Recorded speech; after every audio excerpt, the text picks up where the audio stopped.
अस्सलाम वालेकुम, मेरा नाम ताहिर अली है और मेरे यूट्यूब चैनल का नाम उर्दू सॉन्ग ज़ुबान है और मैं इस चैनल पे उर्दू तशरीहात अपलोड करता हूँ और मेरे चैनल को सब्सक्राइब करना ना भूलिएगा। अस्सलाम वालेकुम दोस्तों, उम्मीद है आप लोग ठीक होंगे और आप लोगों की ज़िंदगी खुशियों के साथ गुजरी होगी।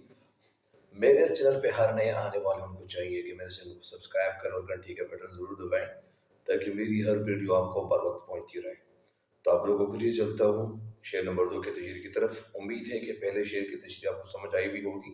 अगर आपको समझ आई है तो फिर तो सही है, कमेंट्स में भी अपनी राय का इजहार ज़रूर करें, और अगर समझ नहीं आई है तो फिर उस शेर की तशरीह दोबारा भी अपलोड कर सकता हूँ।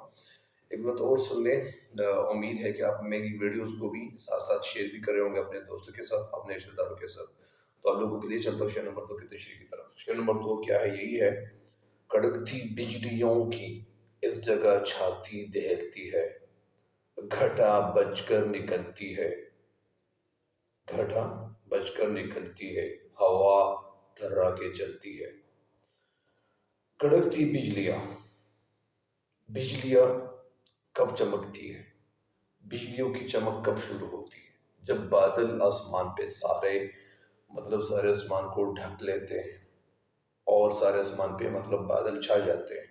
इस जगह छाती दहलती है। छाती के मानी तो सीना है, लेकिन यहाँ पे दहलने का मतलब क्या है? यानी रौब खाना, यानी इनके ऊपर रोना, इनके ऊपर रौब क्यों आता है? घटा बजकर निकलती है, और घटा यानी बादल बजकर क्यों निकलती है? जाहिर बात है कि कोई वजह तो हो सकती है बजकर निकलने की। हवा तर्रा के चलती है, और हवा भी इन्हें थर्रा के चलती है, लरज के चलती है। क्यों हवा के ऊपर ये लर्जा क्यों तारी है? हवा के ऊपर लर्जा क्यों तारी है? हवा क्यों उसके ऊपर खौफ तारी है? तो क्या ये उस हवा की तरफ इशारा है जो चलती है और फिर बादल भी इधर से उधर ले जाते हैं? ये जो निज़ामी हस्ती है, अल्लाह ताला के जो निज़ाम है, बहुत खूबसूरत निज़ाम है।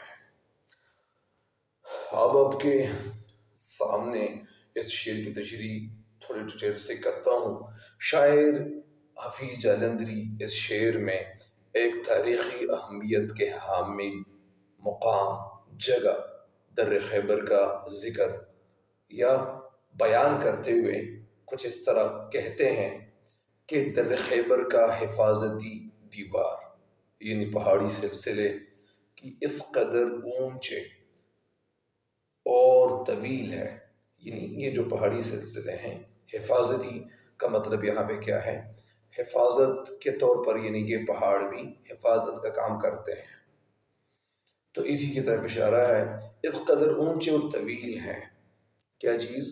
पहाड़ इस कदर तवील है कि कई फातिहीन, फातिह की जमा फातिहीन, फातिह फतह करने वाला कोई मुल्क, फातिहीन ने इस पर कई बार हमले करने चाहे, कई बार हमला करना चाहा, मगर नाकाम ही रहे। मजबूत और ताकतवर हुक्मरान इस जगह पसपा हुए, उनको शिकस्त हुई। क्या वजह थी? यहाँ के कबीले यानी अफरीदी के बारे में मशहूर था कि वो जंग के यानी शौकीन थे, उनके अंदर जंग करने का शौक था, जिसकी वजह से दुनिया के बड़े बड़े फातिहीन को यहाँ सर झुकाना पड़ा।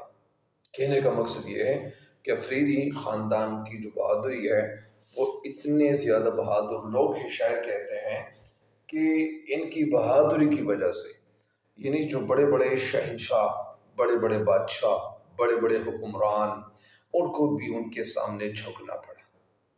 झुकना इसलिए पड़ा क्योंकि यानी इनकी बहादुरी इस कदर बेमिसाल थी। शायर आगे कहते हैं कि इस दर्रे के रास्ते के दोनों तरफ तकरीबन 1500 फुट ऊंची चट्टानें हैं। इसका सबसे खतरनाक हिस्सा तारीखी अली मस्जिद है। अली मस्जिद यानी ये लंडी कोतल के करीब है, और अली मस्जिद पहाड़ के एक साइड पे वाक़ है। इस अली मस्जिद के हवाले से ये भी हमने सुना है वहाँ के लोगों से या बाशिंदों से कि ये हज़रत अली रज़ी अल्लाह तआला अन्हु यहाँ पे तशरीफ़ लाए थे, और इस मस्जिद में कुछ खराबी थी, تو اس وجہ سے اس مسجد کو ٹھیک کرنے کے لیے مطلب یعنی حضرت علی رضی اللہ تعالیٰ عنہ نے یعنی اس مسجد کو ٹھیک کیا۔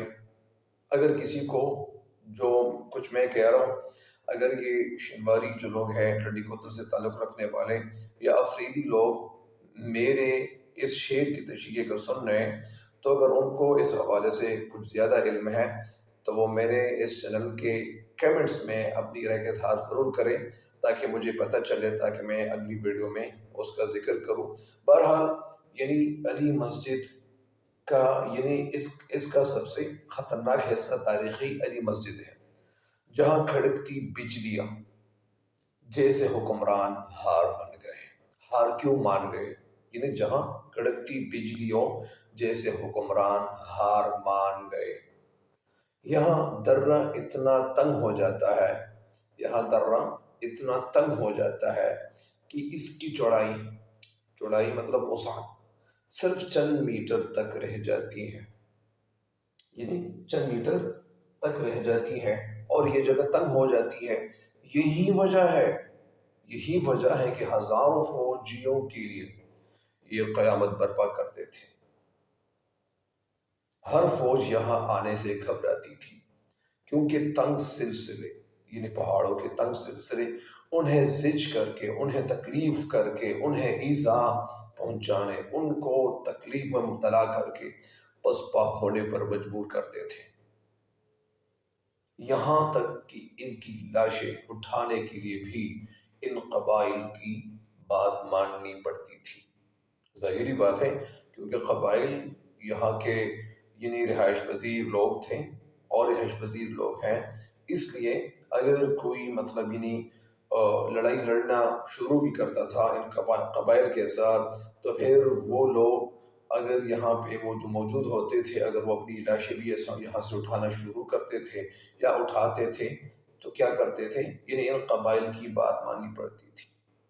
تو امید ہے کہ انشاءاللہ آپ اس شعر کی تشریح سمجھ جائیں گے، اور آپ کی سمجھ میں شعر کی تشریح بیٹھ جائے گی۔